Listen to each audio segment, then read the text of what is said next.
Back to my channel.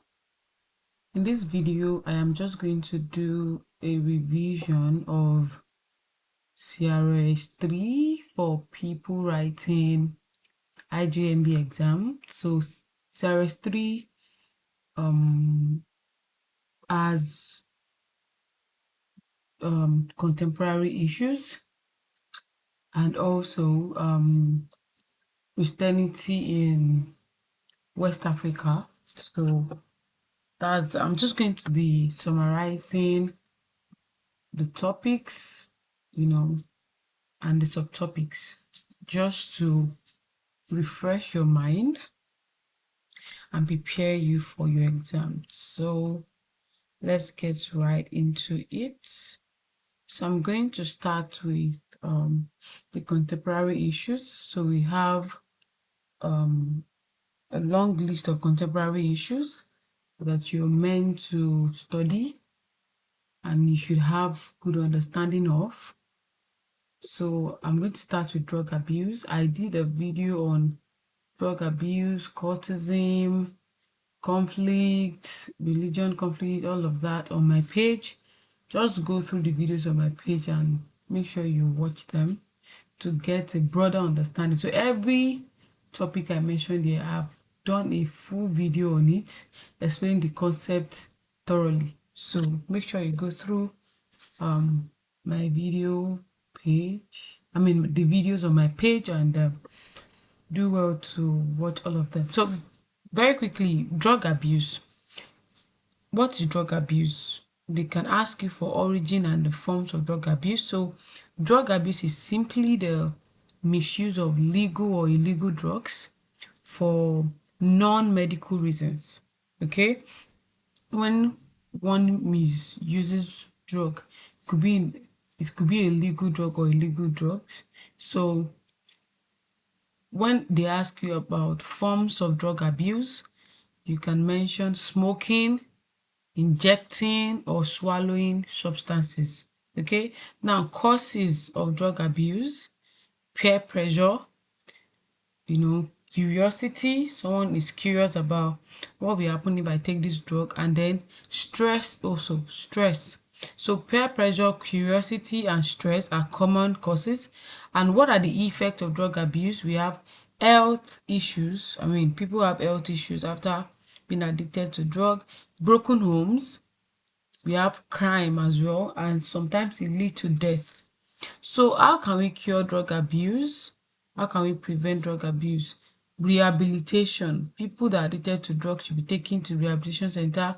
They should allow them to go through counseling, then educate them, proper education on the consequences of taking drugs, and there should be strict law enforcement. Okay, moving on to the next topic, cultism and occultism. So here we have they can ask you for the history. Okay, so like I said, I did a video on that. You can go watch it. So cultism started as secret student groups, but now it includes dangerous occult groups, right? So why do people join? People join because they're searching for power. People join because of peer pressure. Because my friend is there, I also want to join. And people also join to get protection. Okay, so what are the effects of cultism and occultism? The effect: violence. It leads to death, and then it leads to people living in fear on campuses. So prevention: how do we prevent cultism and occultism? Proper education, right? Then security, and then exposing cults. That's also important, and there should be value-based upbringing. People should know their values, and adhere to them. Moving on very quickly, we have HIV/AIDS on the list. HIV/AIDS was discovered in the 1980s. Causes: we have mainly unprotected sex, and then sharing sharp objects and any other thing. Effects: weak immune system. It can also lead to discrimination, that you don't want to relate to someone because they have HIV, and it leads to death as well. Now, how do we prevent HIV/AIDS? Abstinence from sex, then You should have protected sex. Then faithfulness, being faithful to your partner, then having a safe sex, and also do testing, test to know. Okay, now moving on, we have communal and religious conflicts. What are the causes of communal and religious conflict? We have land dispute, religious intolerance, we have politics. All these things can lead to conflicts when people are fighting over land, when you are not tolerating another person's religion, and also politics. Then what are the effects of communal and religious conflict? We have death, we have destruction, we have disunity. Okay, so it can lead to death of people in the society. It can lead to properties being destroyed, and it can lead to chaos in the society. That's disunity. How do we prevent conflict? Dialogue. People should come together to sit and have conversation over conflict. And then justice. People should not be biased when you are when you're trying to settle conflict between two people, and then proper education on the importance of peace in society, and tolerance. People should learn to tolerate one another, whether it's religion and all of that. Then how to enjoy peaceful coexistence in society. There should be mutual understanding, and then tolerating each other, respecting each other, and loving each other. Moving on to the next topic, gender issues.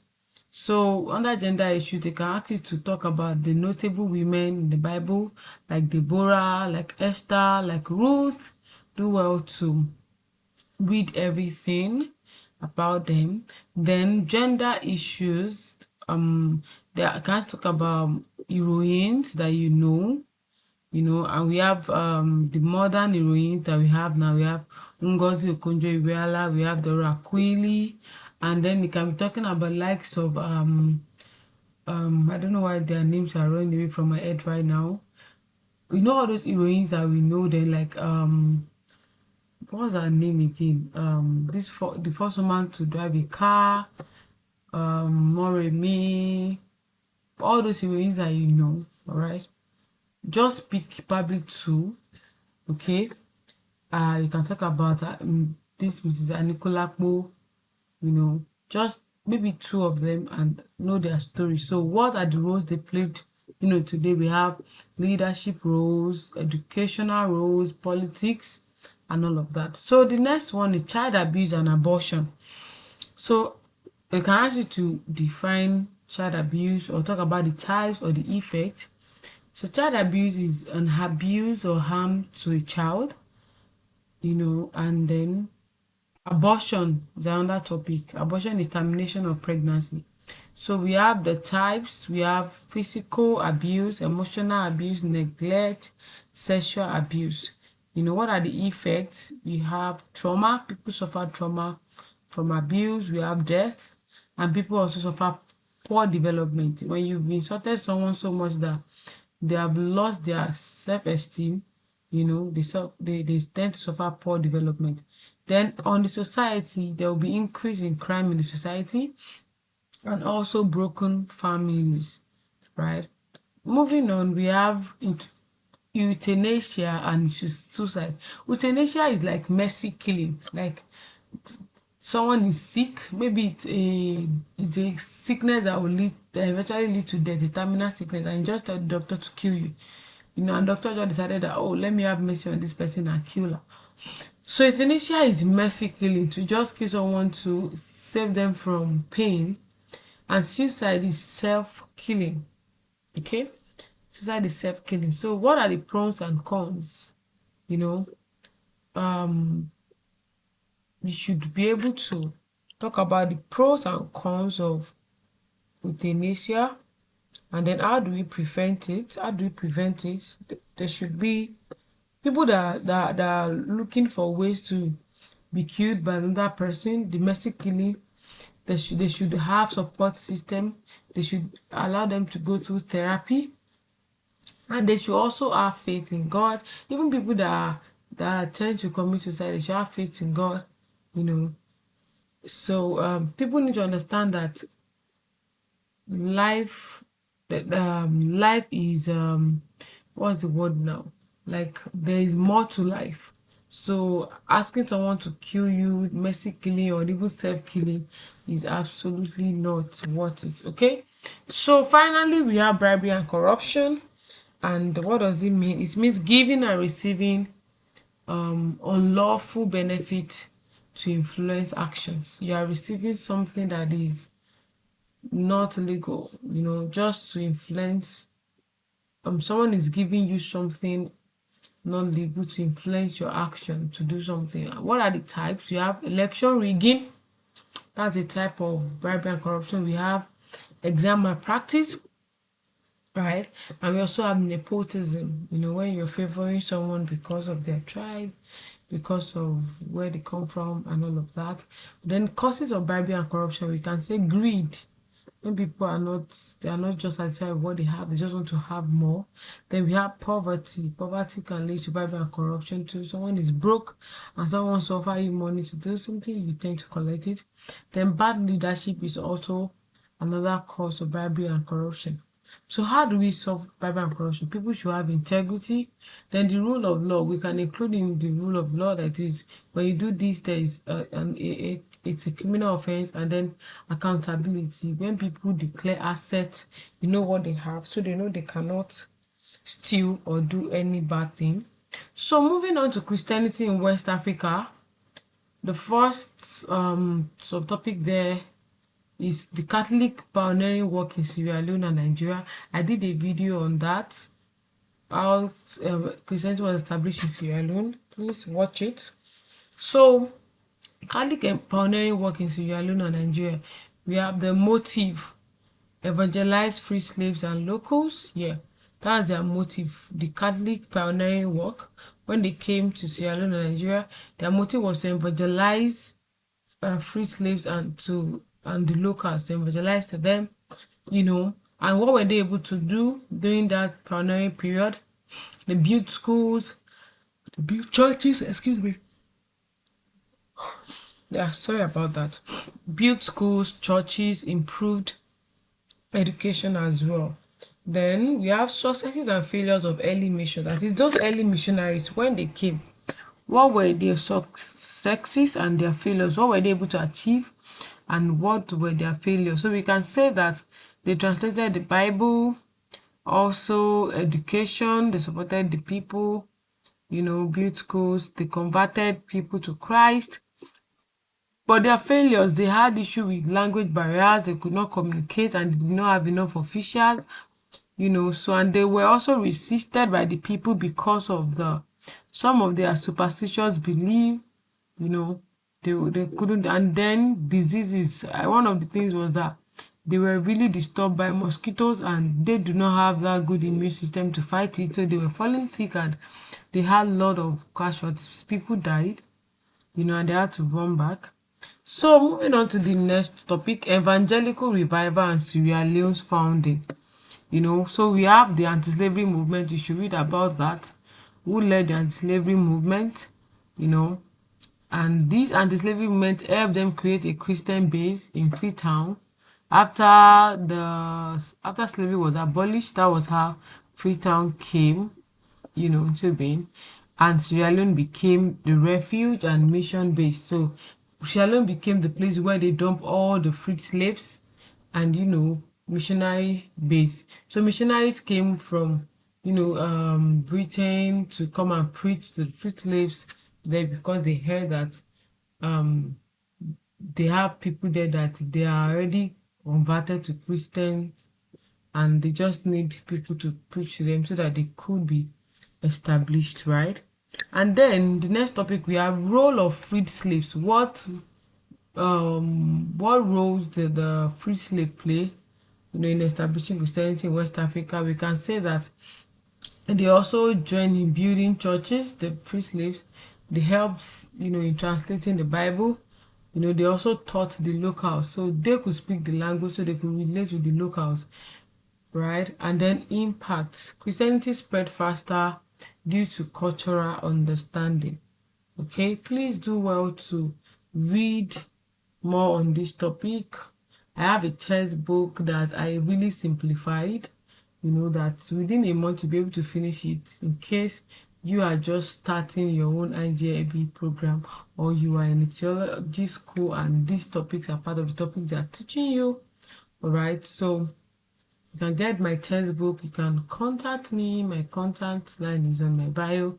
Contact me so you can get your copy, or please watch other videos on this topic so that you understand it thoroughly. Okay, now we have Niger expeditions. They ask these questions very well. Okay, so we have Niger expeditions of 1841, of 1854, of 1857. Okay, so the objective of these Niger expeditions is actually like expeditions to Nigeria. Do you get?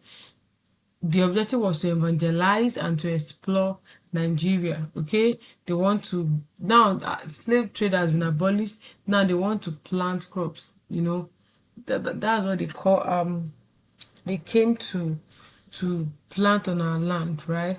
So they came to evangelize and explore. And what challenges did they face? They also fell sick. Some died. They were also rejected. You know, but not like okay, not like everyone. So the success, it was like a foundation for future missions in Nigeria. It laid like a good background for future missions in Nigeria. Then factors attracting missionaries to Nigeria. Okay, what are the factors attracting them? Number one is religious. I mean, they had saved souls. So that's one thing that was attracting them to come, so that they could win more and train the locals, so that locals can continue the work of evangelizing. And also social education, you know, they want to get the people educated, and they already saw that there's already a foundation for it as well. And then economic, they want to trade, they want to buy from us, you know, plant on our land and earn more money, so they know that there's money there. And then the political influence, you know, when they come, they tend to take charge of what we have, our resources, you know. And like when they came also, they brought, you know, civilization to us. Now talking about the specific missions that came, there are a lot of them. You know, the Catholic group, the Baptist group, the Methodist, the CMS, and they all contributed, you know, to establishment of Christianity, you know, building schools, printing all these pamphlets to convert people to Jesus, you know, building churches, translating the Bible to the indigenous language, you know, that people can be able to relate to it. And then we have the Niger Mission controversy. Niger Mission controversy. And what led to this Niger Mission controversy? There was racial discrimination, right? There was racial discrimination, there was foreign dominance. You know, that was the issue that Samuel Ajayi had then.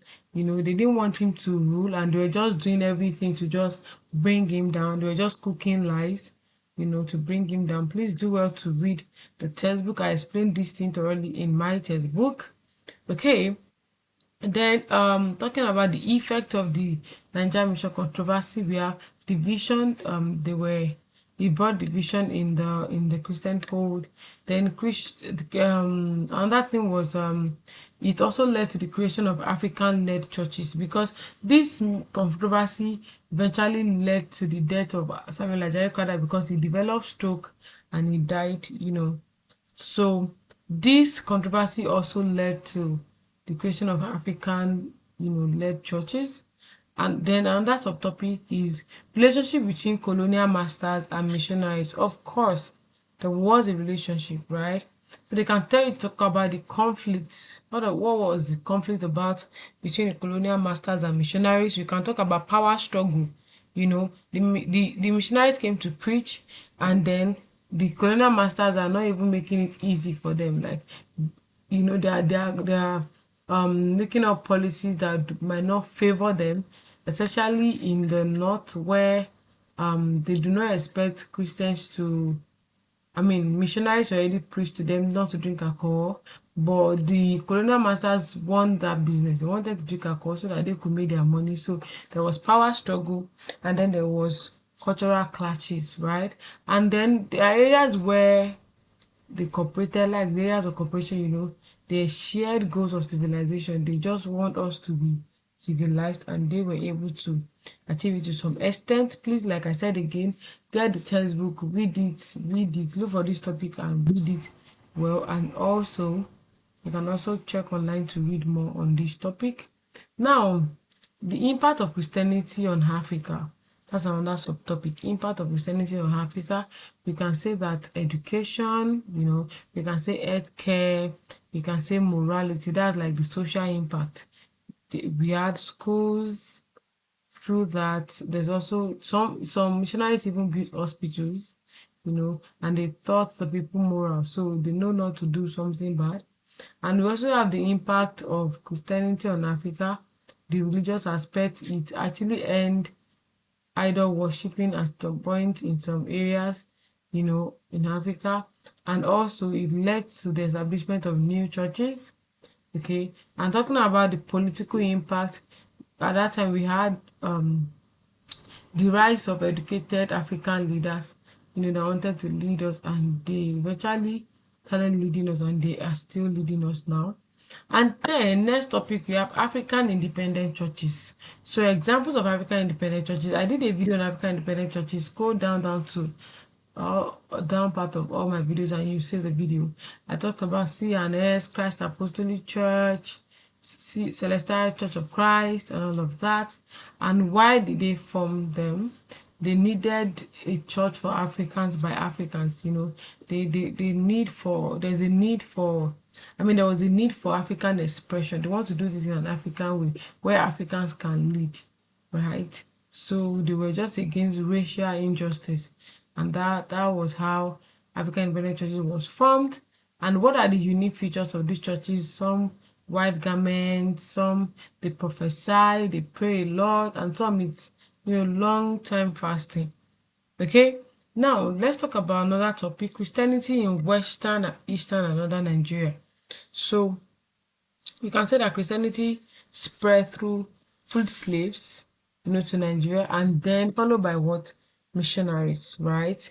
And what were the problems they faced? I've mentioned earlier resistance. They were initially resisted, and the fact that Islam was like a dominant what's it called now? Religion in the north. And then in the midst of all this, we were still able to, build schools, build hospitals, and help people become literate, right? So next we have Pentecostal churches. Talking about Pentecostal churches, they can ask you to define Pentecostal churches, and then talk about examples and what their teachings are like. So we can say that Pentecostal churches started in the 20th century. There was a spiritual revival in the 20th century, and that's how Pentecostal churches started. For example, we have Deeper Life, we have RCC, Jesus Redeemed Church of Christ. And what do they teach? They teach the people about Holy Spirit.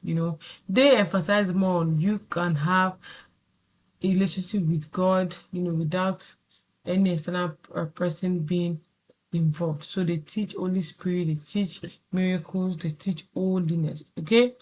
And the last topic that I'll be talking about in this video is the problems of the church today. What are the problems? They can ask you this one.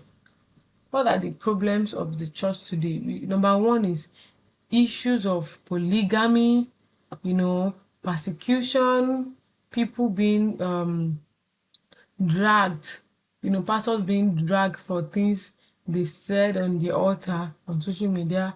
We can also say another problem, this problem of money, how to manage money in church, and then disunity. People are not united, okay?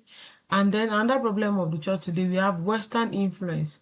The dressing, the teachings have changed based on the influence that the influence of the Western world. We dress anyhow. Before we say that we should cover our head, but now, Western influence has gotten to us, and we just dress anyhow. We teach as the Lord pleases. Another problem we can talk about Islam. The tension between Christians, and Islam, especially in the northern part. she mentioned that. And then how do we solve this problem?